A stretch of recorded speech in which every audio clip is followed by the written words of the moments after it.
सभी ॾिसंदड़नि खे असां ॿीहर भलीकार चवंदासीं जेके बि मेहरान टेलीविज़न जा व्यूवर्स आहिनि ॾेह तोड़े पर ॾेह में सभिनीनि खे ॿीहर असां ईद उल अज़हा जूं वाधायूं ॾींदासीं। ईद जी ही स्पेशल ट्रांसमिशन आहे जेका मेहरान टेलीविज़न तां नशर थी रही आहे। बिल्कुल ऐं असीं पंहिंजे नाज़रीन खे ॿुधाईंदा हलूं त ही ईद स्पेशल ट्रांसमिशन तव्हां ताईं ज़ीरा प्लस जे ताउन सां पहुची रही आहे। चांहि अची चुकी आहे ऐं ॿुधाईंदा हलूं त हर चांहि अधूरी आहे ज़ीरा प्लस खां सवाइ ऐं ज़ीरा प्लस जो मुनफरिद ऐं अलॻि ज़ाइको ॿिए कंहिं में किथे। हा जी ज़बरदस्त बिल्कुलु। उनखां अलावा टपाल दानेदार जो साथ असां साण गॾु आहे। तव्हां ज़ीरा प्लस खे इंजॉय बि कयो पिया त टपाल दानेदार जी ॻाल्हि बि कंदा हलूं था। Unique the power is here. उनखां अलावा सरसब्ज़ ज़मीन की जान फसल की शान टैंक बनाए बेहतर मुस्तक़बिल रोज़ाना ट्रांसमिशन ख़ूबसूरती सां अव्हां ताईं पहुची रही आहे। सो हिन ट्रांसमिशन के 4 चंड ॿिया बि असां लॻाईंदासीं ऐं 4 चंड लॻाइण वारा तनवीर सिद्दीकी साहब मौजूद आहिनि। जी तव्हांजी छा सिलेक्शन आहे, छा हाणे ॿुधाईंदा? मैं जो सॉन्ग आपको पेश कर रहा हूँ नाजरीन के लिए उसका जायका भी अलग है। अपने वक्त का एक मशहूर सॉन्ग है ये। तो ईद उल अज़हा है, हम मुबारकबाद इसकी दे चुके हैं, तो हम सॉन्ग है अकेले न जाना।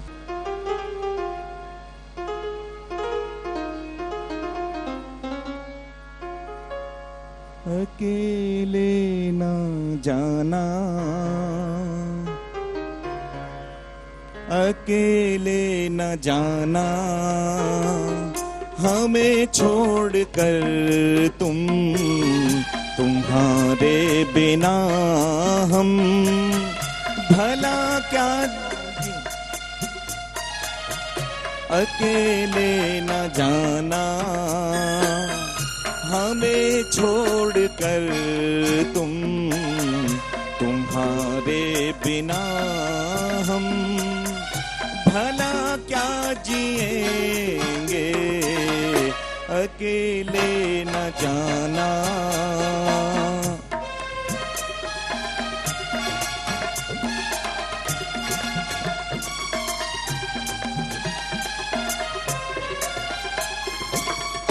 दिया हौसला जिसने जीने का हमको वो एक खूबसूरत सा एहसास हो तुम जो मिटता नहीं दिल से तुम वो यकीन हो हमेशा जो रहती है वो आस हो तुम ये सोचा है हमने कि अब जिंदगी भर तुम्हारी मोहब्बत को सजदा करेंगे अकेले न जाना।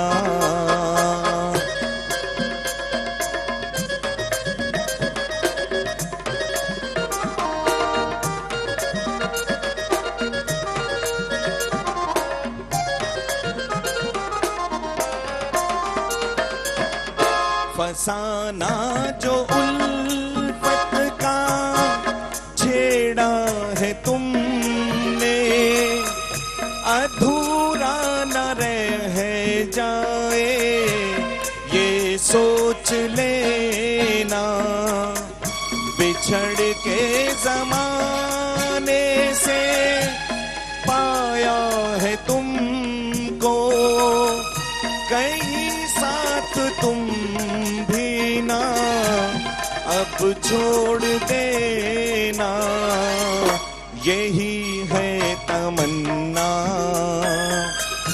यही इल्तिजा है और इसके सिवा हम भला क्या कहेंगे अकेले न जाना हमें छोड़कर तुम्हारे बिना हम भला क्या जिएंगे अकेले न जाना अकेले न जाना अकेले न जाना।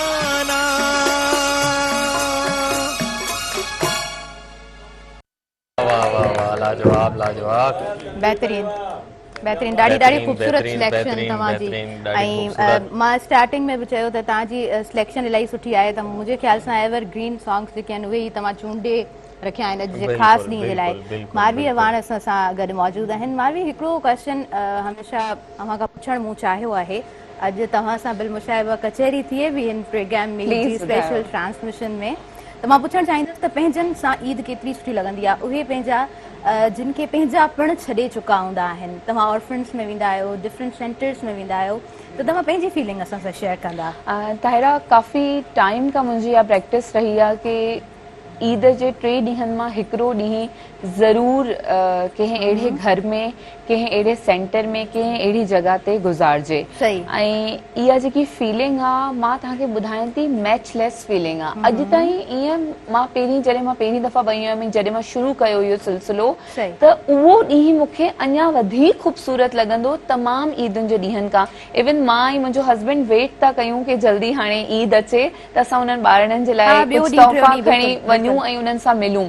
छो जो उन्हनि सां जॾहिं असां टाइम स्पेंड था कयूं हा, त हा, लॻे थो कि यार असां वाकई कुझु कयो आहे, छो जो उन्हनि जी ख़ुशी बि हूंदी आहे। इवन हिकिड़ो सेंटर आहे, नालो नथी वठां, हुनखे मैसेज कयो, पोइ ईद ते मां हिते न हुयमि, हैदराबाद मां न वञी सघियमि, त हुन चयो अदी तव्हां छो कोन आयो, ॿार तव्हांखे मिस पिया कनि। ॿार मिस पिया सो कनि।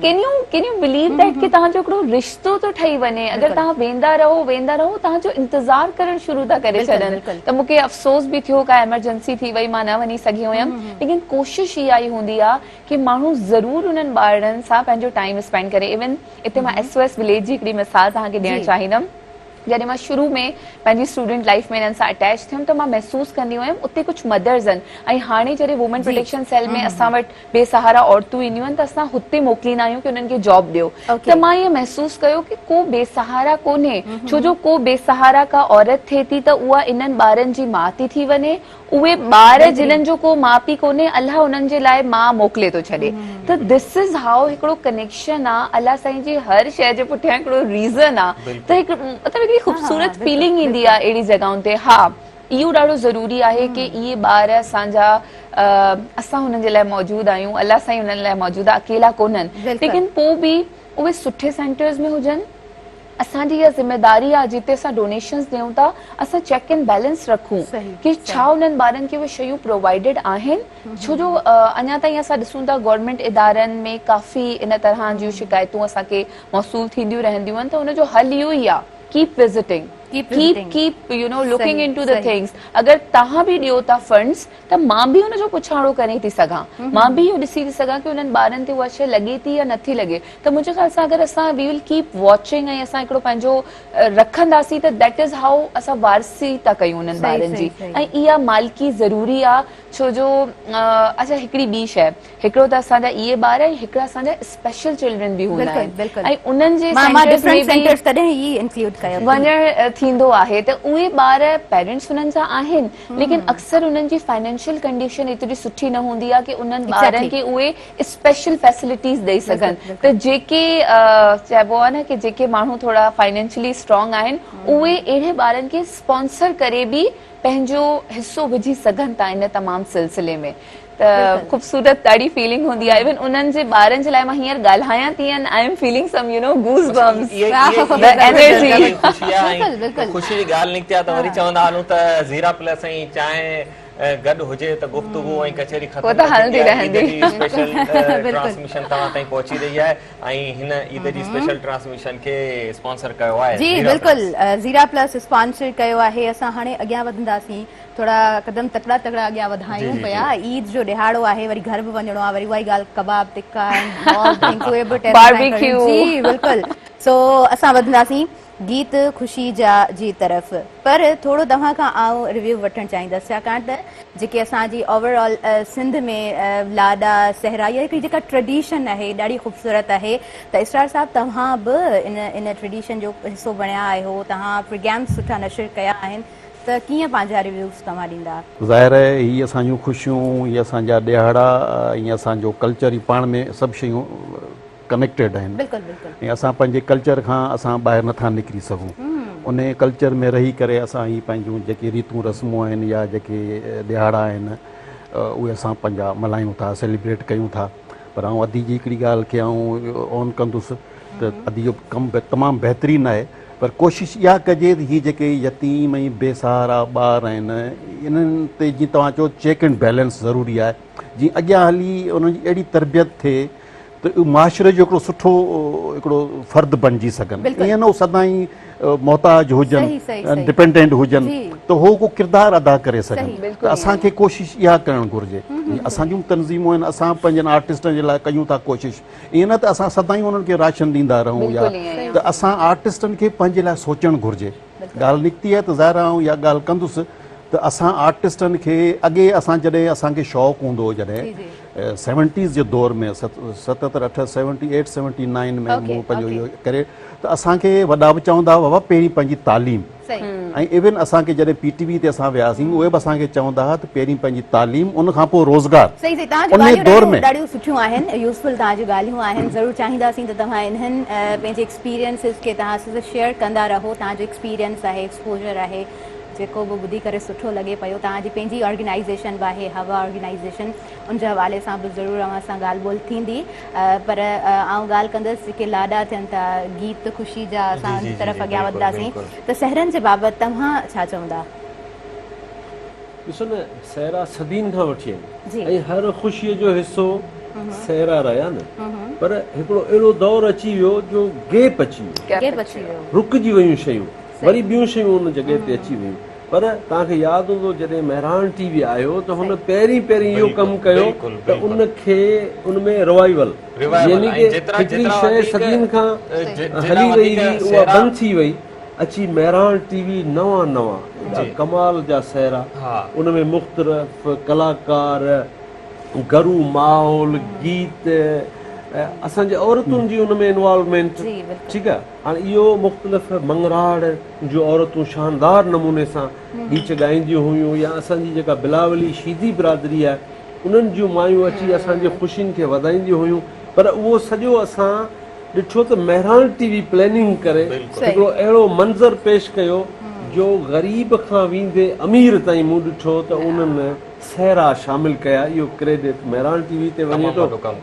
असां पाण उन जो हिसो रहियासीं, उन सहरनि में कॾहिं कंहिं घोट जा पी रहियासीं, रहियासीं त को दोस्त कुंवार जो पी रहियो, का ससु को सहुरो, त एॾो हिकिड़ो ख़ूबसूरत मंज़र, एॾो प्लान कयो वियो मेहरान TV, जंहिं वरी हाणे न सिर्फ़ु सिंध पाकिस्तान पर दुनिया में तव्हां ॾिसो जिते सिंधी फैमिलियूं वेठियूं त उहो कोशिशि कंदा उन कलामनि ते, उन्हनि गीतनि ते, हो उते वेठासीं, कैनेडा में वेठा रक़्स कनि, अमेरिका में वेठा रक़्स कनि, कल्चर डे जेको हाणे मल्हायो थो वञे, कल्चर डे जेको सॼी दुनिया में हाणे मल्हाइजे थो, इवन सिंध में सॼी दुनिया में कल्चर डे मल्हाइजे थो। इहो सहरो आहे न, इहो ख़ुशीअ जो वञा, इन जो रंग ई अहिड़ो आहे जो ख़ुशी आहे। हिकिड़ो डिफरेंस मां त महसूस कयो आहे, जेके सिंधी मुल्क खां ॿाहिरि था रहनि उन्हनि घणियूं शयूं असांजूं अपनाए रखियूं आहिनि अञा ताईं, असां उनखे थोरो सो पंहिंजे पाण खां अलॻि था कंदा वञूं। मतिलबु इहो मूंखे महसूस थियो आहे, जेके असांजी फैमिलीज़ खाला वारा उते आहिनि